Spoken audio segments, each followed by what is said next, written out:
Guys, what you see in front of us was a mixture of two gods of Ohio brewing. This is Hoof Hearted, not me, and this was Jackie O's coming together to create not Koffury, but Koffury. Ooh. Glub, glub, glub, glub, glub, glub, glub, glub, glub, glub, glub. But I don't know that Hoof Hearted has made a widely known stout yet. I mean, they've mostly been into the IPA game. So their trademark is they're into the dank and dark arts. I couldn't tell you a different beer from them that is a stout. So I should say, only are familiar with their IPAs. Which are phenomenal. Yeah, but their stouts are pretty good supposedly too. And these guys are definitely known. Jackie O is definitely known for their stouts. Exactly. So this is a double stout, imperial stout, whatever you want to call it, with coffee added, and that just sounds like it's going to be heavenly. I need to get my nose in here though. All right, let's do it. Oh yeah. Jeez. Oh yeah. Louise. I mean, that's a little boozy smelling. It almost smells barrel-aged in a way because it kind of has this vanilla flavor. But man, is that very bitter, chocolatey, fudgy, decadent. Yeah. All those sort of stereotypical monikers for a big, hitting, deep and dark stout. It's all here. I mean, it's really, really, really big. Yeah, I'm trying to think of a dark apparition just on its own. I think this smells even more intense than that. That is fudgy. Yeah, super fudgy. Like this could be. Now I think they've only brewed it one time that I read online at least.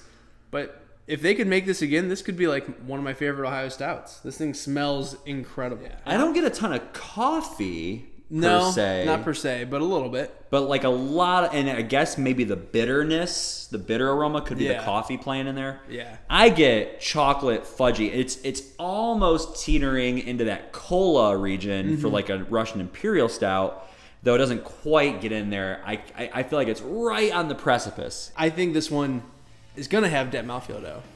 I mean, based on that nose feel though, it's heading that way. It's heading that way. There's only one way to find out. There's truly just one way to find out. As we know. Let's try it out. Cheers.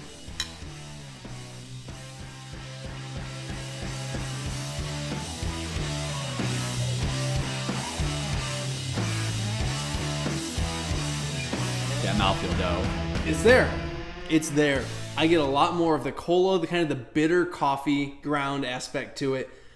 But man, it's a really thick beer, which I love. Yeah, I feel vindicated by saying that it sort of is on the verge of being cola-y, because it definitely is on the flavor. Yeah. I don't care for Russian Imperial Stouts too much.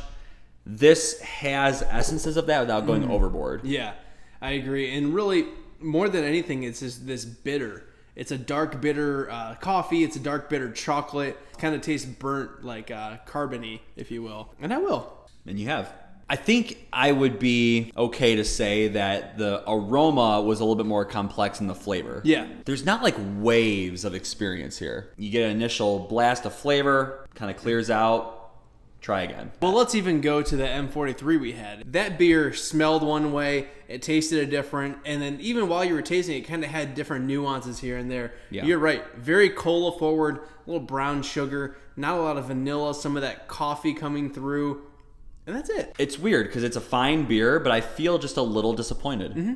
I completely agree.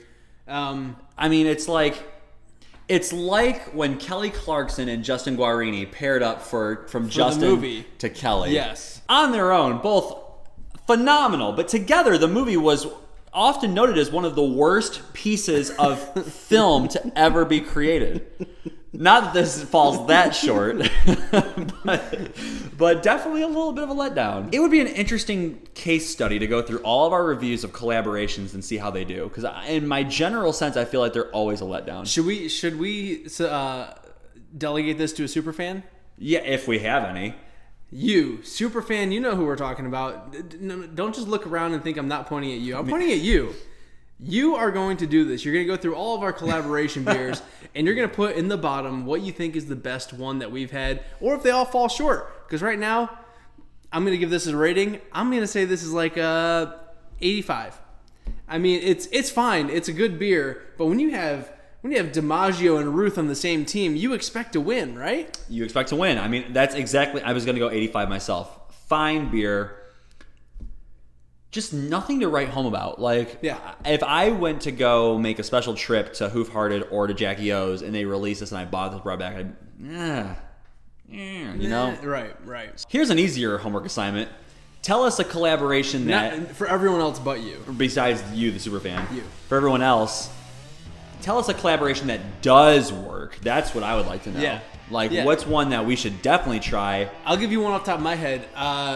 The Creek from New Belgium, they actually bring in a those are cherry all beer good. and they mix it with their own beer. So it's a beer from Belgium and a beer from New Belgium, and then they mix it together to create the Creek. We're gonna have to get our hands on that one.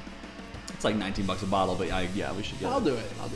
So yeah, that's my choice. What's yours? Leave those in the comment section below, and until you do, always remember, We are the Brew Review Crew. we will review. A brew for you. Cheers.